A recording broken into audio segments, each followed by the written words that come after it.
Let's talk about the second stage in the visual effects process in After Effects, and that's compositing. Now, compositing for a shot like this requires two techniques: motion tracking and rotoscoping. Motion tracking because these 2D elements that we've added into our shot, they need to track with the motion of the actual camera in this shot.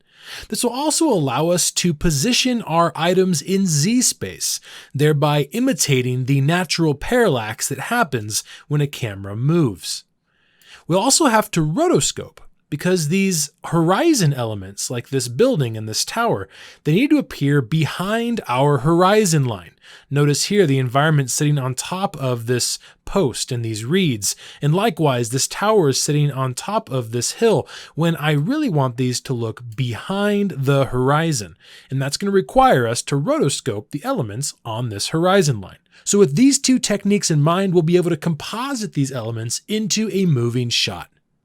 Let's get started with motion tracking. I'm going to come over to my tracker panel over to the far right of my program. I'm going to select my opening shot _ clean layer in my timeline. I'm going to come over back to my tracker panel and I'm going to click on track motion. This is going to solve the camera movement that's happening in the shot. Once the effect runs its process, it gives us our tracking points. And as I hover my mouse over these various tracking points, it gives me a tracking plane. And again, 3 points make a tracking plane. If you haven't seen my motion tracking in After Effects tutorial, you can watch it by clicking the banner in the upper right. I'm going to choose a plane that's in the middle area of my shot here. I'm going to hover my mouse over these various points until I find a plane that aligns with ground level. This one looks pretty good. I'm going to single click those 3 points, and then I'm going to right click and choose Create Null and Camera. This creates a track null and a 3D camera that allows any 3D layers in my composition to engage with the natural camera movement of the shot. So if I scrub my playhead, nothing's changed. This is because our 2D layers need to be turned into 3D layers by selecting the 3D checkbox on the switches part of the layer. Once these are 3D layers, and I scrub my playhead again, check it out. They move with the camera. But we have an obvious issue here. They're all on the same plane in Z space. And we can see this to be true. If I come over here to the bottom of my composition tab and I choose the 2 views on the pull down, make sure that your new view here is set to top. If I click inside of this, I can come down to the pull down over here and make sure this is set to top. I can now see the bird's eye view of where my layers are positioned. So if I click on the car, you can see the layer right here in relation to my camera. Same thing with the environment and the tower. They're all on the same line in Z space. Well, this is a problem because the car may look half decent, but the tower needs to be a bit further away, and this building needs to be even further away, almost toward the infinity line. So this requires us then to push these layers back in Z space. I'll start with my tower. I'll come here and I'm going to grab my Z arrow. I could also come down to my layer in my timeline and hit P on the keyboard and use this last axis to push and pull my layer. Either work. I like doing this visually. I'm going to grab my blue Z space arrow and push this back. Now, how do I know where this should be? My comp window here is flat, so I can't really rely on that. Well, let's click on our Track Null 1 layer to see where that is. Interesting. We can now actually see where this track null is in relation to the artificial camera. And this gives us some sense of depth, because if this is where the null is, then we get an idea of where then we want our tower to be, which looks like it should be even like 3 times beyond that. So if I come back to my tower layer here and push this even further back, and then over to the right, that seems to be like a realistic distance. If this is the camera and this is my null, then the tower behind this hill by these trees over here would make sense if it were about this far away. Well, but the tower now looks very small, and that makes sense. We've pushed it further away in Z space. So I'm going to click on my tower layer, get out S on the keyboard for scale, and I'm going to scale this up. Now you might be thinking, do you want to scale it up so much that you're going to start to lose resolution?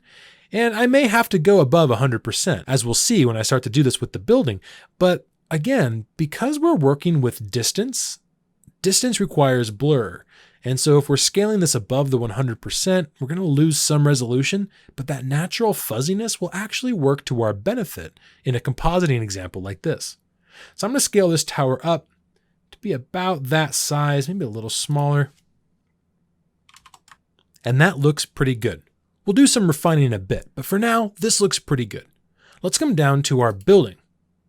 Now again, we're going to have to take our Z arrow and push this way far back. And if I use my mouse wheel to zoom out here, you can see we have the ability to push this pretty far back.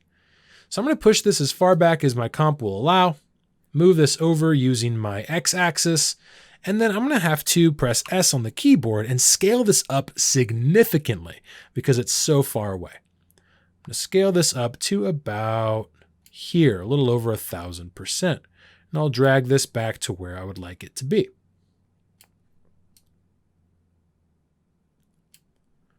So now I have my building way back here. I have my tower here, and then I have my car that's kind of at the edge of the corner of my composition by my camera. So now if I take my playhead and I scrub through this, the parallax should start to look a little more natural. And by parallax, I mean things in the horizon should move less than things in the foreground. Let's see.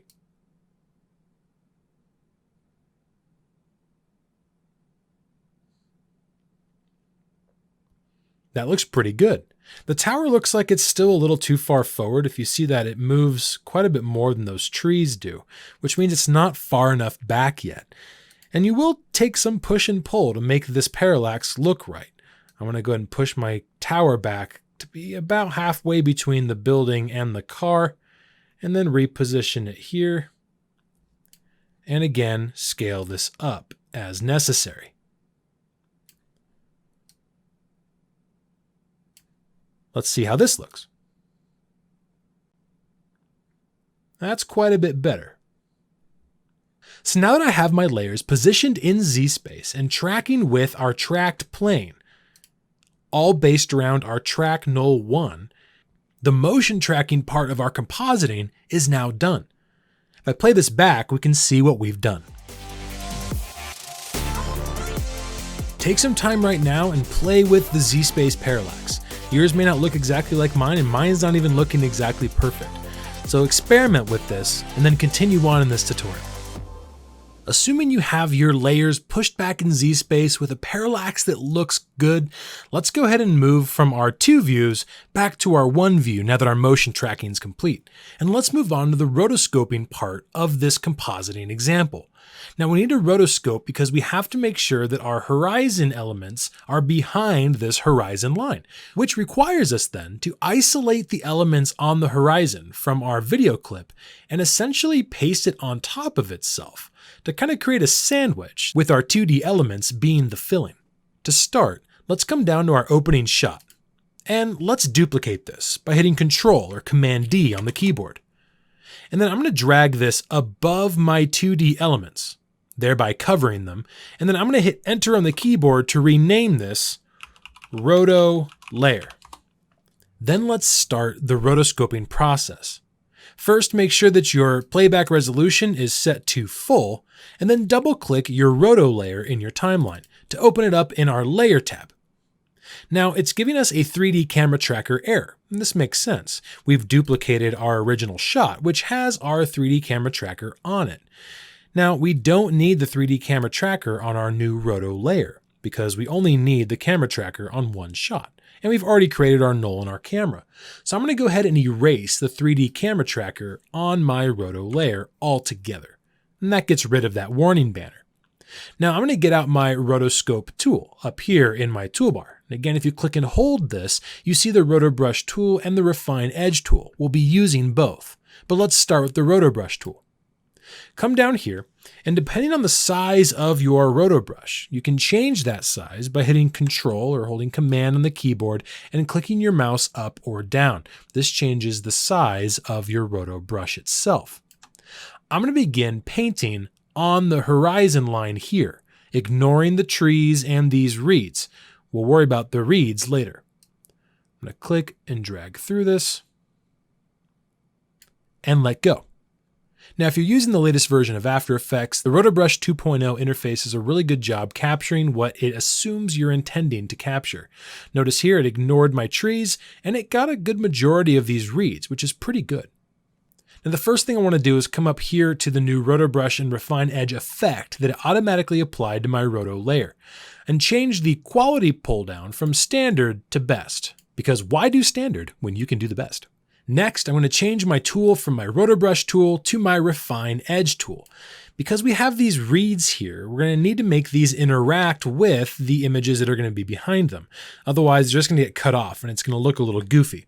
Now, we can also change the size of our Refine Edge tool the same way as our RotoBrush tool by holding Control or Command on the keyboard and then clicking our mouse wheel up or down to change the size.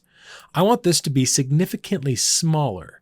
So I'm going to come over here and I'm going to begin refining the edge of these reeds. Notice I'm only doing the areas that are going to directly interact with the items that I have in my shot. I know that my building is in this general area here. I know that my tower is over here. So I'm going to go ahead and refine the edge of these reeds here.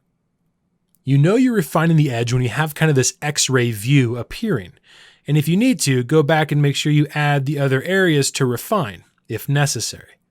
So now that you have your area in purple, which is your roto-brushed area, and your X-ray refine edges refined, let's go ahead and hit spacebar on the keyboard to start processing this roto.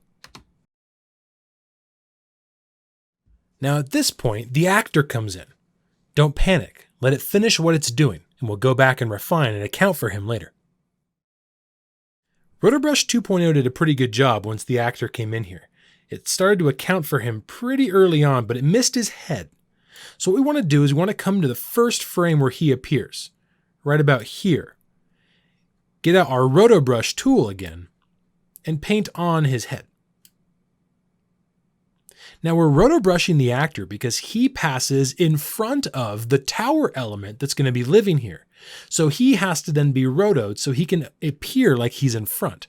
Otherwise, he's going to run behind that distant tower, and that will look pretty strange. So once you roto the first frame of his head, go ahead and hit spacebar again to propagate the rest of the frames. Good. Now, once it finishes its process, you may see some issues. Like, for example, when the actor runs in, he kind of takes my refine edge with him. And we may notice that areas around his hair and his jacket, they may not track perfectly, but that's not important because there's no composited element over here by his head. And he runs by that tower so quickly that the few frames aren't going to make a big difference if they're imperfect. So we really need to be concerned with the elements that are stationary, like the building, for example. So as long as you scrub through and it tracks in the most important areas that they should, we can freeze our selection. Come down to the freeze icon at the bottom of the layer panel and let it do its thing. A quick note on freezing.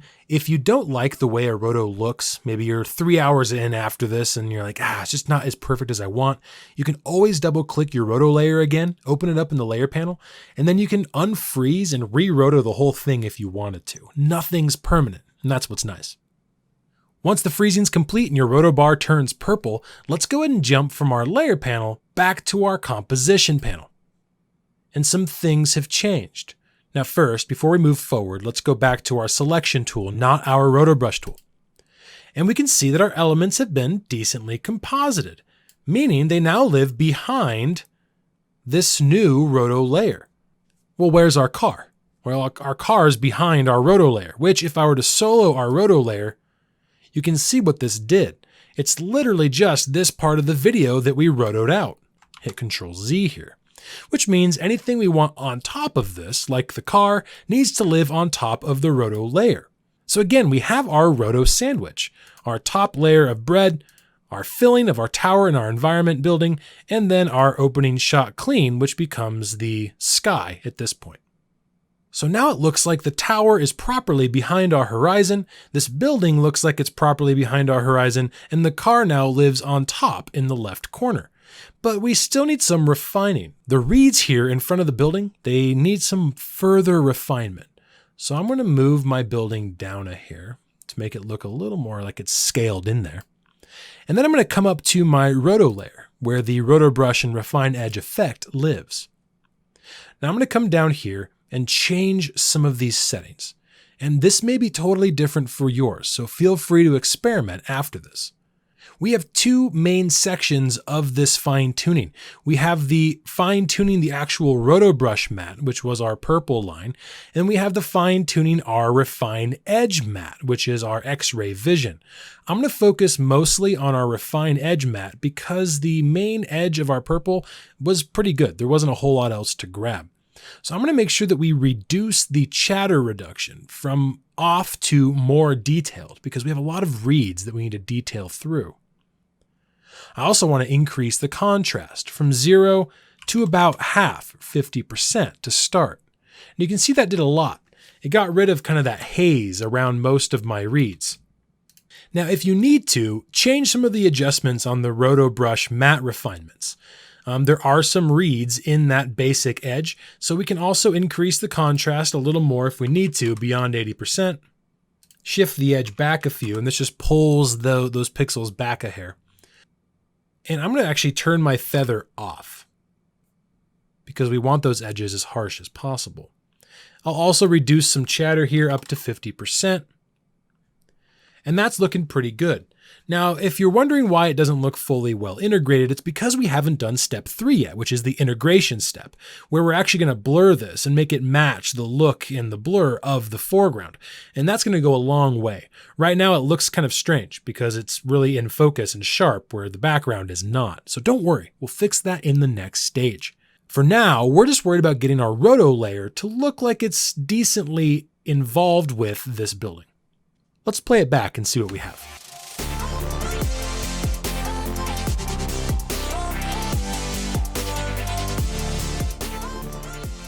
So once we play this back, we see some of this floaty nature of the roto. And this is kind of the difficult part of working with reeds. Now we may want to come back and refine this even further, coming back to our roto layer and making sure at different spots throughout the track that the matte looks good. Take some time, play with these refinements, and then continue this tutorial. Once you have your motion tracking and your rotoscoping done, your compositing is finished. Now, there may not be perfection happening along your rotoscoped edge. I had to redo my rotoscope a few times to get those reads to look right, and I found that a smaller refined edge tool works a lot better than a larger one. So it takes some playing with, but that's kind of the fun part of compositing, is wrestling with these images to get them to look intact. And again, the integration stage that comes next is really going to help us sell that these elements belong in the environment. So as long as it's tracking, the parallax works, and it looks decent, we can move on to stage 3, integration.